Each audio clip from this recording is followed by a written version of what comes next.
Am I crazy to assume that like How Money Works is a media franchise that is designed to specifically not do this kind of commentary, but because conditions have gotten to such a degree that like you kind of have to? I mean, this guy's taking my job. This is what I'm supposed to be talking about. I mean, this is what I have been talking about for a while. I feel like the guys that are supposed to understand how money works are supposed to tell me like, no, it's still good. Actually, I think we're going to see more and more people come to these conclusions.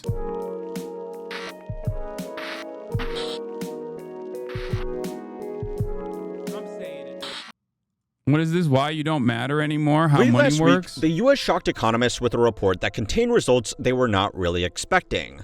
The economy had grown at a shocking 3.8% pace in the second quarter, seemingly putting to rest all of the concerns that the naysayers had about a softening job market, trade wars, the cost of living, skyrocketing defaults, declining labor force participation, sector-wide crises, and slowing productivity.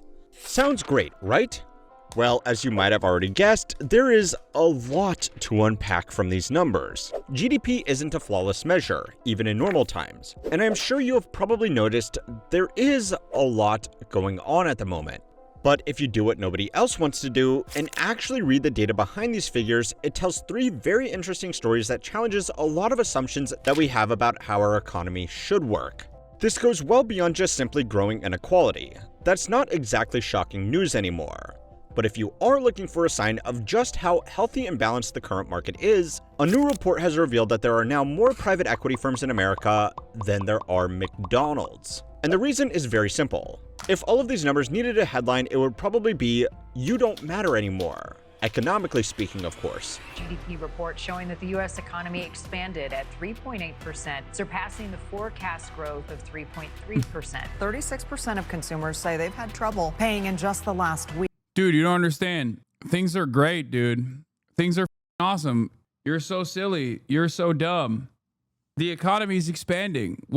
How can you complain? The stock market's doing relatively fine, except for yesterday. Things have never been better. We are the hottest country from the standpoint of heat.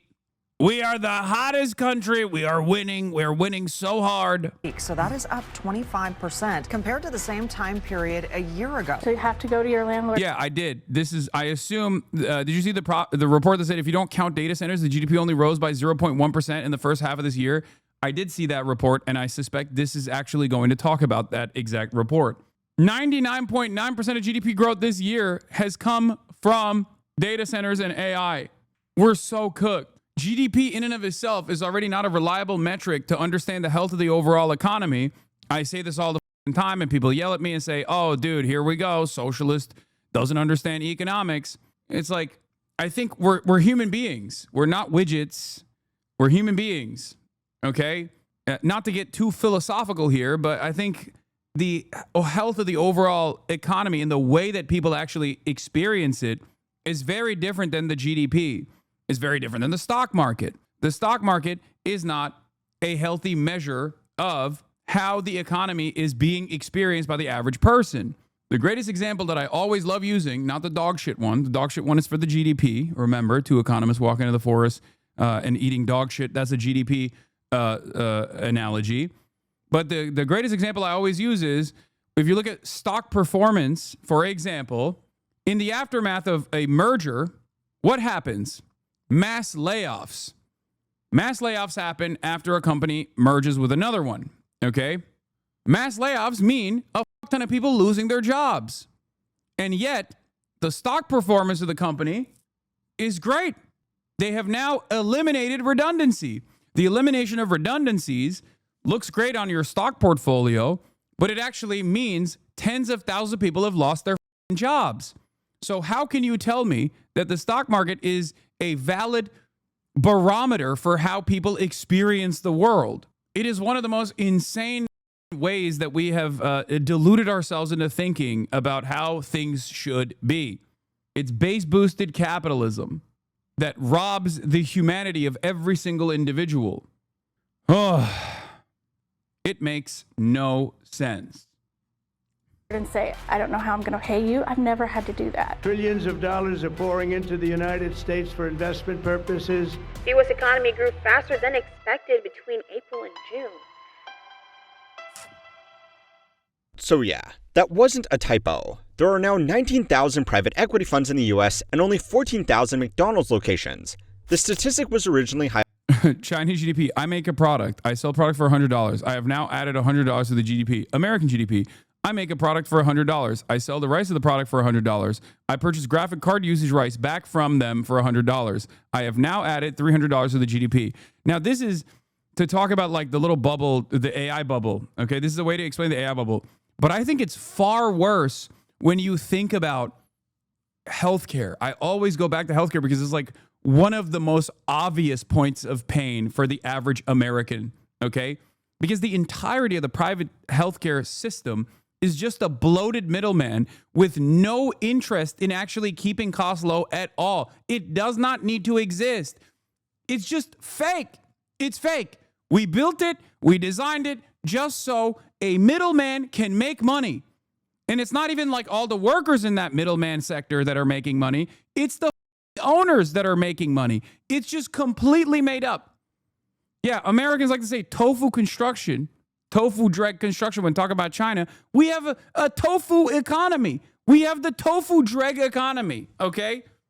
There is no need for this expensive, bloated middleman to exist at all. Literally, there is no need for it at all. It makes no sense. Everything is built around con men conning one another. Bro, during COVID, I made 32 an hour. Do you want me to make 30 an hour or something? Exactly. Like, if you were to use Andrew as an example, okay, let's say you make $30 an hour instead of $32 an hour. But in the same time frame, because this is now a nationalized service, things are cheaper. The government has a higher priority to offer a better point of service and therefore actually has to hire a bunch more nurses, right? Or a bunch more healthcare professionals that actually are doing the healthcare, not the pencil pushers. All of a sudden, you're doing $30 an hour. Things are cheaper overall, and you get to work less. It's not as stressful, and you get to provide better care to your patients. I make way more than that now, thank God. You get the point. I think most people would agree with that. Highlighted by Elisa Wood, a partner at one of the biggest private equity firms in the world. Ironies aside though, the reason this is happening is because there is just more opportunity in serving investment products to a few thousand ultra high net worth individuals and institutions than there is in serving burgers to millions of everyday Americans. As an economic participant, you really only have 3 jobs as far as these numbers are concerned. You can work, you can invest, and you can consume.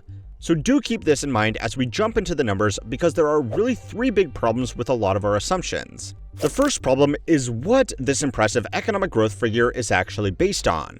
GDP is normally calculated by summing together household consumption, investment, government spending, and exports, and then subtracting total imports. When the Bureau of Economic Analysis says that— Yeah, this doesn't factor in unlimited billions to Israel. This is failing to factor in one of the most significant parts of America's existence, okay? The Israel tax. the economy is growing at 3.8%, they do this calculation for a quarter, compare the difference to last quarter, and then multiply it by— like really, all the econ guys get really annoying about it. I'm joking. Or to get an annualized figure. If you were so inclined, they published the individual breakdowns of all of these numbers, and if you did look closely at the most recent report, there is one number buried deep in the data that really puts this promising headline into perspective. In Q1 of this year, imports into America spiked by over 38% from the quarter before. This was mostly because big retailers wanted to stock up on inventory before tariffs took effect so they could remain cost competitive for a few more months. But in Q2, after they had already filled all of their warehouses, they didn't need to bring in more inventory from overseas, so imports dropped by over 29%. Now remember, when the economists do their calculations, they subtract imports. So on paper, a crash in import volume is actually good for GDP numbers. In reality though, international trade swinging this wildly over 6 months in the biggest economy in the world is not great. But it gets worse. Within this same report, it is noted that this large drop in imports actually bolstered GDP by over 5%. What this means in plain English is that if we ignored the wild swings in import volumes, GDP would have actually shrunk by 1.2% at an annualized rate. Now, as a small little side note, The root of these problems is ultimately capitalism, but it does feel like the financialization of capitalism made it infinitely worse. Yes, but the financialization of capitalism is just more capitalism. It was an inevitability that finance capital would take over. The notion, for the layman, the notion that like every single producer, every single sector has turned into a bank, okay?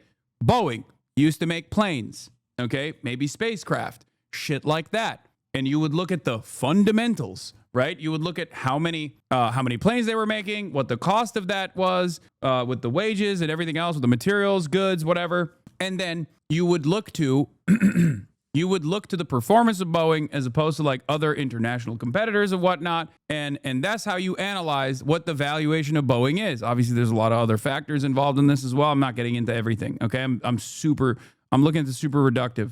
Now it's not. Now it's a bank. Every company is a bank. Every big corporation now is a bank. Okay. If the ultimate goal is to boost shareholder value, then companies are going to do everything in their power to make sure that they can redesign the system to not necessarily care about its output, not necessarily care about like building new products or innovation, and instead move numbers around, because ultimately that's all this is about. Your universities are a bank. Boeing is now a bank. Everything is bank. Everything is not computer. Everything is bank. Year over year, we remove the pretense of the responsibility companies have to their consumers and shift out the shareholders who often own stakes in actors who are supposedly competing with each other. Competition is discouraged and the whole idea of capitalism falls apart. Of course, it is natural and perfectly understandable for every single company to be the first to market and monopolize. That is the reason why there needs to be trust busting and regulation from the government. But of course, when you have this massively powerful class interest coming from capital owners, they will do everything in their power to make sure that the government never regulates adequately. And without that sort of regulation, without that sort of trust busting, without that sort of like expansive, unlimited free market competition that is supposed to exist through a process of vertical and horizontal integration, every single company becomes a monopoly.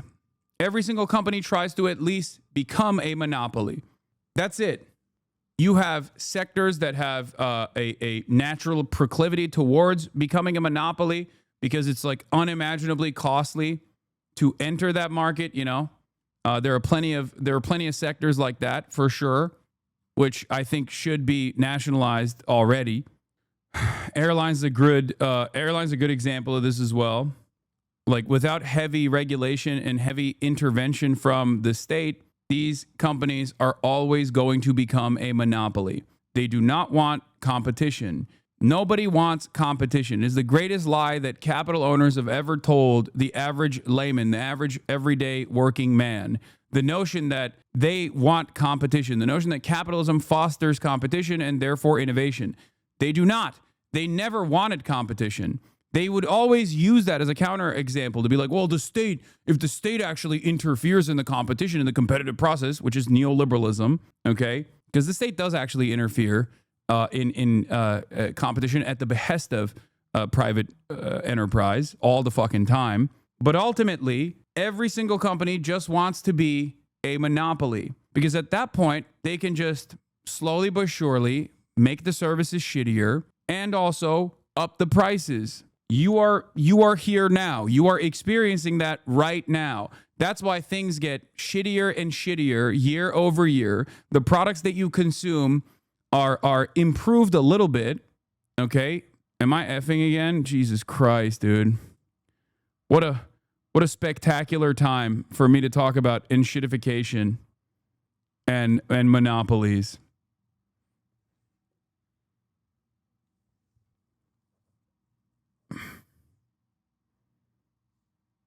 There you have it. This is proof in the pudding, okay? This is it. This is literally it. This is a great example of it, okay?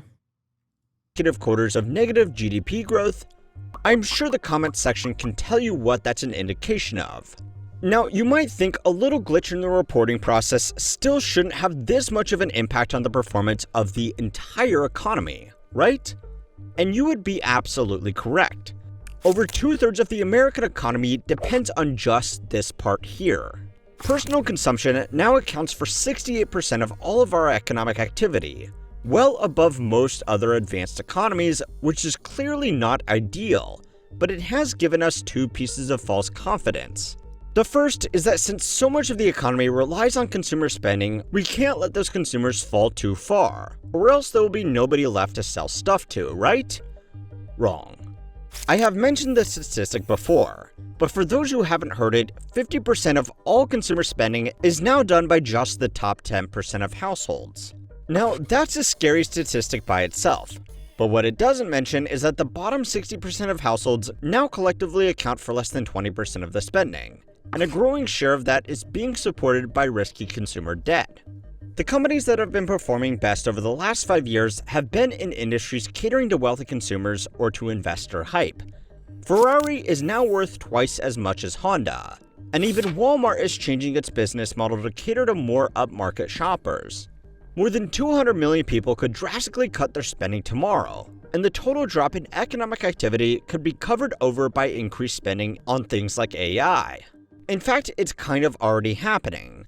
Personal consumption contributed less to economic growth than data center construction in the last reported quarter, and a majority of that consumption was done by just 10% of households anyway. Steve Eisman of Big Short fame did an extended interview on this a few days ago, and it goes into depth on a lot of the specifics, so I will leave a link to that down below. But in brief, this is more than just regular old inequality. Today we have something arguably worse: indifference. The lords of old at least needed their serfs to keep their empire operating. Today, not so much. As far as the economy is concerned, your ability to be a good little consumer is just a rounding error. And that leaves only your ability to work and your ability to invest. So it's time to learn how money works to find out why you don't matter anymore to the economy.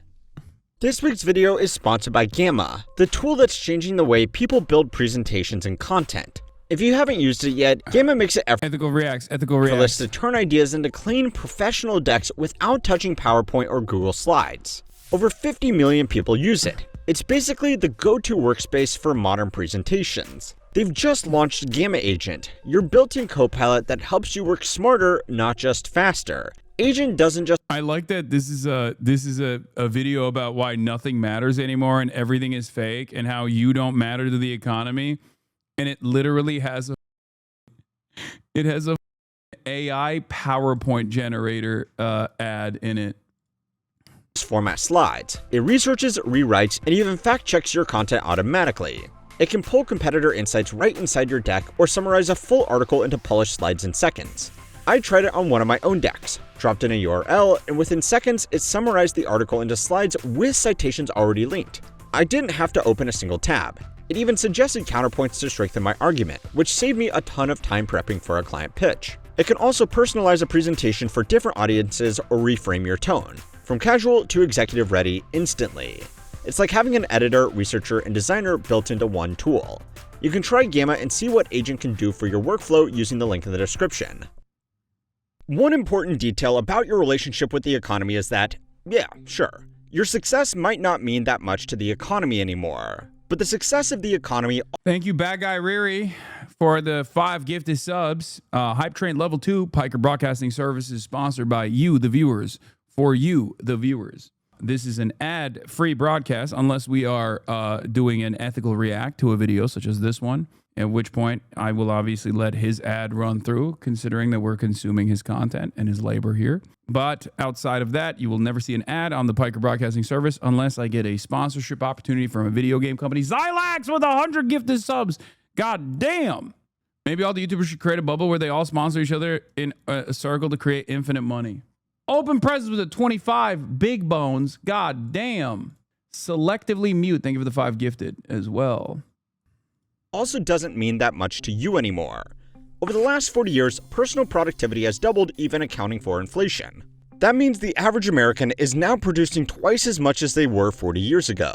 And this has given even average people access to comforts, conveniences, and experiences that they just wouldn't have had back then. And yet, when asked, slightly more than half of you that responded still said you would prefer to live back then. So we are all remembering history through rose-tinted glasses, or has this doubling of economic output actually been totally irrelevant to average people? Well, as you might have guessed, our per capita production doubled, but incomes did not.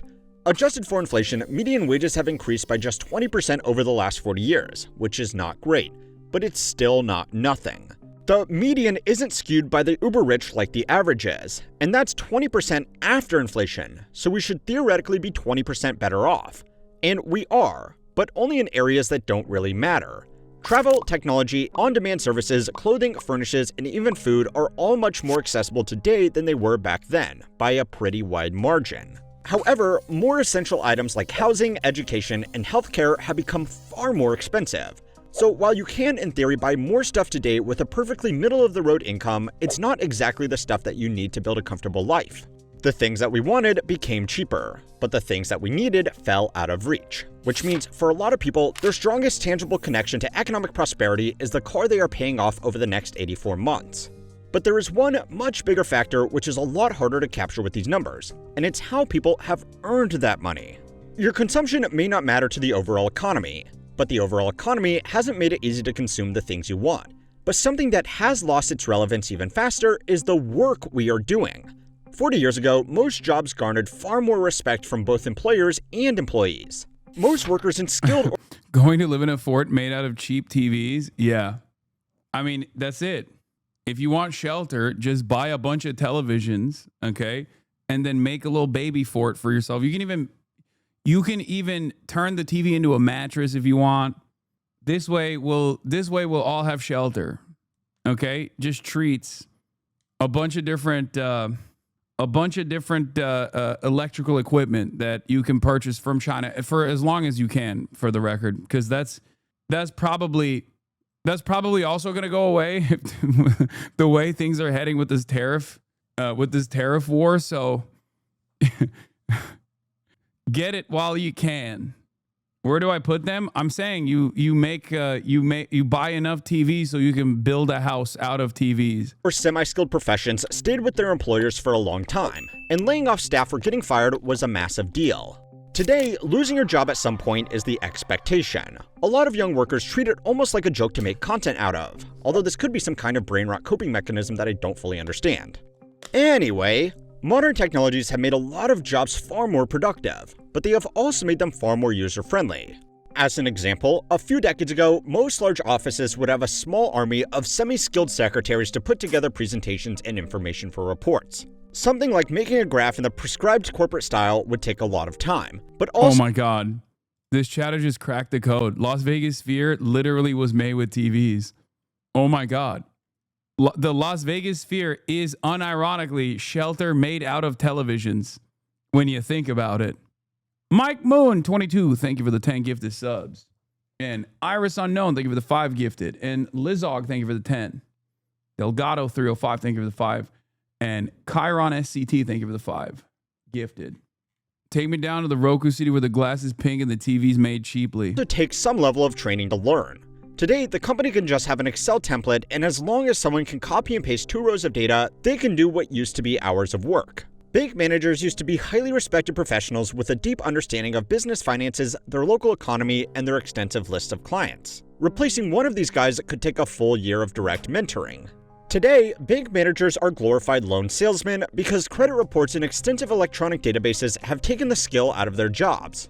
Travel agents, junior analysts, stockbrokers, and an array of other jobs all mostly followed the same trend. These people became far more productive, but also far easier to replace. User-friendly and standardized technologies meant most people could get up to speed with a job within a week or two, as long as they knew He just repeated his ad, yeah.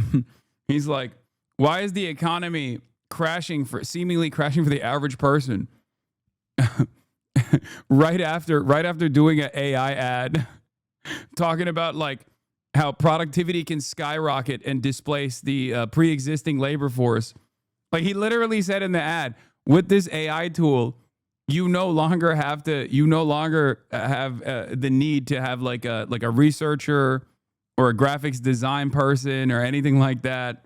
You can do it all on your own by just like doing a couple inputs, which once again, for those of you who do not understand how this stuff works, like I am not opposed to efficiency. Okay. I'm not opposed to improving productivity. I am not anti-technological developments. The problem under capitalism is not that technology develops and it makes people more productive. The problem under capitalism is that when that productivity increases, capital owners use that as a mechanism of displacing the existing labor force. That's the issue. When productivity is increasing, it's not supposed to literally cause mass layoffs. It's supposed to lighten your workload. It's supposed to remove additional burdens from the existing labor force. And yet we don't operate that way because we live in a capitalist system. How would you use a suite of software? The promise or threat of AI, depending on who is asking, is that it could render your ability to work completely obsolete. But even if it simply continues this trend of standardizing roles, it will ultimately make workers more of a commodity that could be easily traded around an open market.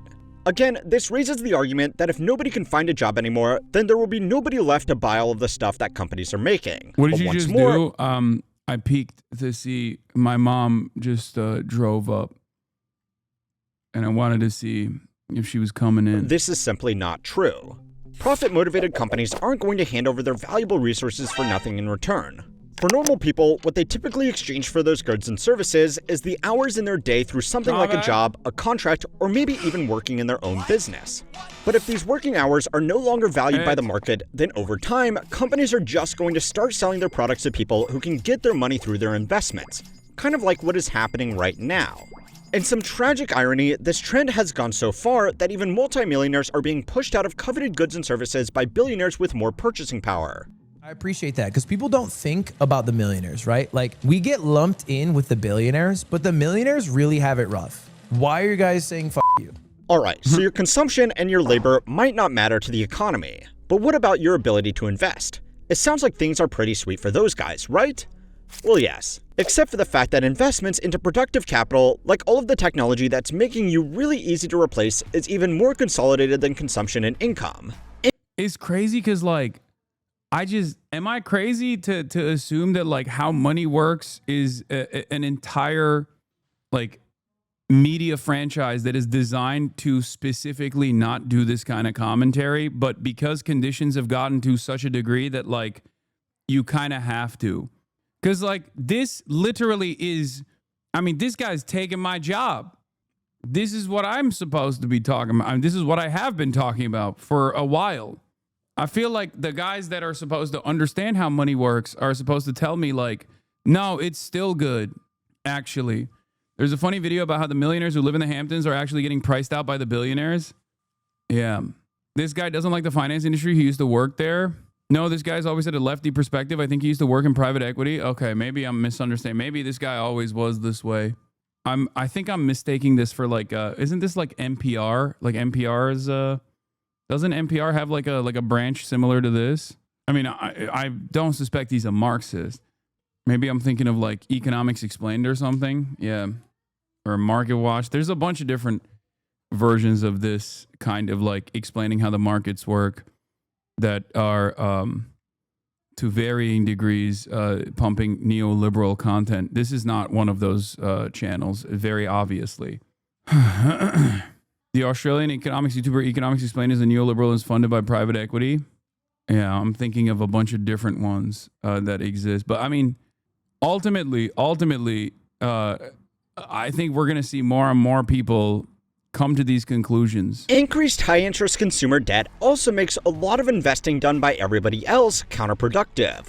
According to data from the Fed, the top 10% of households own more than 93% of corporate equities in America, but those same households only account for 5.4% of non-mortgage consumer debt.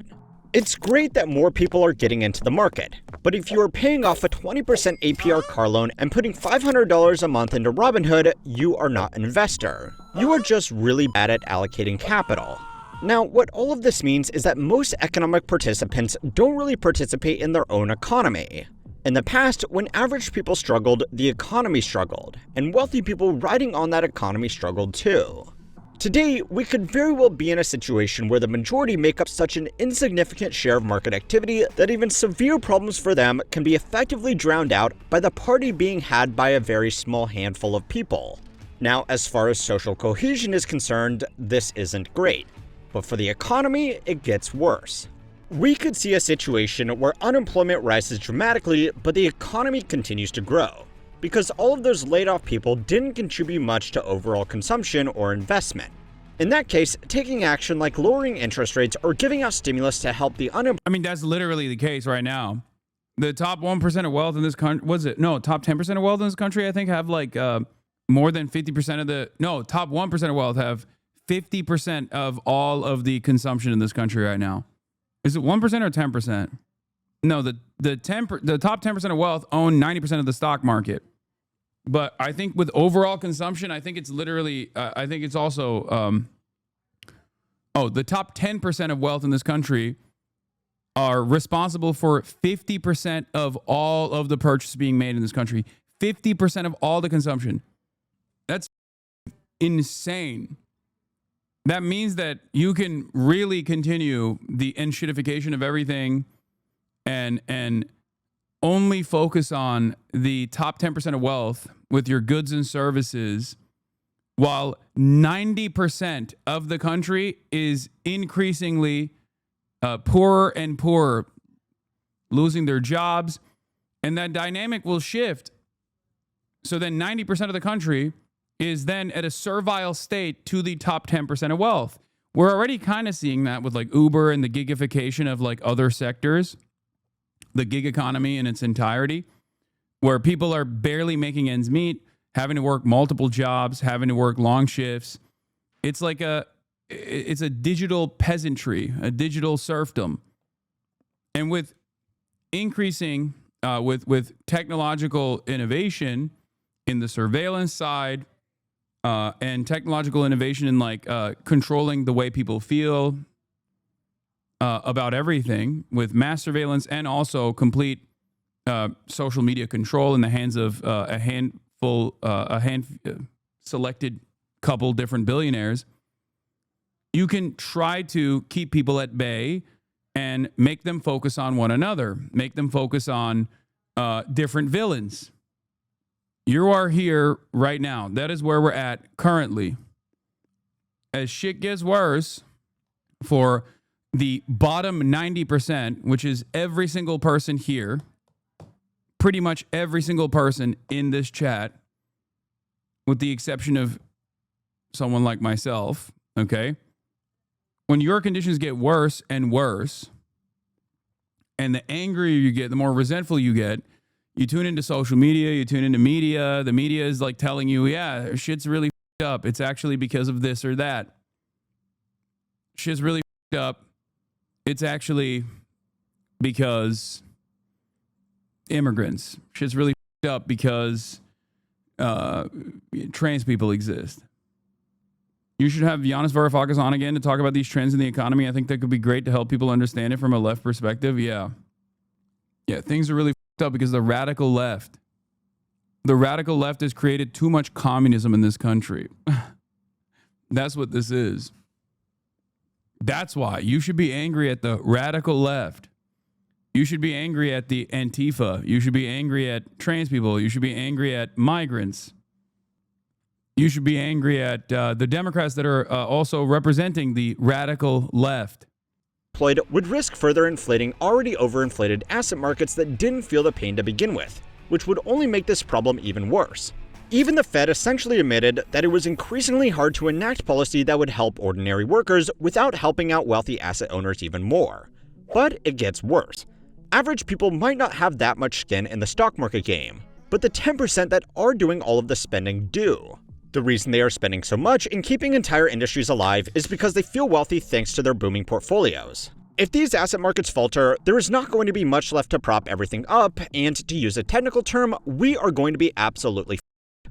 Now, this is normally the point where I would say to put away the tinfoil hats, because this is all the result of broken incentive structures and flaccid regulations, rather than some kind of deeper conspiracy. But the reality is, this all sounds very familiar. In 2006, a series I think Americans are uniquely servile too. Most people think they'll be rich one day, so it doesn't matter. A nation of temporarily embarrassed millionaires. Yes, I mean, the guy who coined that term literally lived through the Great Depression, and he coined the term at the time. You know, Steinbeck, who is attributed, I think it might not be the correct attribution, but is attributed with that quote: socialism will never work in the United States of America because the working class do not see themselves as an exploited proletariat, but temporarily embarrassed millionaires. It's a bar for those of you who read Grapes of Wrath. of reports were leaked from Citigroup's asset management team dealing specifically with ultra-high net worth clients. In these reports, they described a plutonymy, a combination of plutocracy and economy where economic growth is powered by and largely consumed by a wealthy few. In a plutonymy, there is no such animal as the US consumer or the UK consumer, or indeed the Russian consumer. There are rich consumers, few in number, but disproportionate in the gigantic income and consumption they take. The rest are the non-rich, the multitudinous many, but only accounting for surprisingly small bites of the national pie. Now, the actual intention of this report was to encourage Citigroup's wealthy clientele to invest in companies that catered exclusively to... It does make sense. It does make sense that, capitalism is so geared towards financialization and finance capitalism, which is where we're at right now. And finance capitalism in many ways is basically like, gambling on steroids. I know people are going to get mad at me for saying that. They're going to say, how dare you say that? There's fundamentals, there's market fundamentals at play here. Okay, sure. But in that sense, it is, of course, identical to the casino model in general. The casino doesn't make money off of the regular foot traffic. The casino makes money off of the whales. And the economy right now is geared in the exact same way towards simply the consumers that are the whales, people in the top 10% of wealth in the American in the United States of America, who are responsible for 50% of the purchasing that takes place. The fundamentals are not there. No, I know the fundamentals are not there. There are even less fundamentals than sports betting. I would say that the stock market as it currently is designed is basically, the stock market as it's currently designed basically implies like you just always have to keep making gains. As long as you've reached a level of financial security where you have some upfront capital that you've accumulated either through intergenerational wealth in most circumstances because of an elevated position, or maybe you lucked into a growing sector or something, right? You made the right decisions. Oftentimes, once again, because you came from an upper middle class financial background, so you can make the right networking decisions, whatever. You get into a situation like that, or you get immensely lucky, or all of those factors combined, you generate enough money, generate enough disposable income that you can enter the capital owning class. You get into the top 10% of wealth that way. And as long as your stock portfolio looks fine, you feel like your net worth is growing because you've entered a different class at that point. You no longer have to work to make money. Your money makes money for you. For the average person, on the other hand, of course, they always have to work to make money. Other wealthy clientele, because the analysts predicted that they would eventually be the only ones worth selling stuff to. And remember, this report was published way back in 2005. Now, Citi has tried really hard to scrape this report off the internet, so I am going to go ahead and leave a link to it below. It's a dense investment thesis, but also genuinely very scary. Now, of course, there is still one way that you matter in the economy, and this report covered that as well. Whilst the rich are getting a greater share of the wealth and the poor a lesser share. The real quote by Steinbeck is, I guess the trouble was that we didn't have any self-admitted proletarians. Everyone was a temporarily embarrassed capitalist. Maybe the communists so closely questioned by the investigation committees were a danger to America, but the ones I knew, at least they claimed to be communists, couldn't have disrupted a Sunday school picnic. Besides, they were too busy fighting amongst themselves. Some things never change. Political enfranchisement remains as was: one person, one vote. In plain English, the biggest risk to their clients was that votes were somewhat evenly distributed. Fortunately for them, we are really bad at spending them wisely. Go and watch this video next to see just the latest example of people clearly voting against their own best interests, and don't forget to like and subscribe to Anyway, great stuff. But won't the top 10% of the economy still not eat itself when eventually they outprice themselves, like you said, as happened in the Hamptons? Yes, this is not a sustainable system. It will inevitably collapse. That's how it works. Hasan Reaction is one of the best ones in the React channel.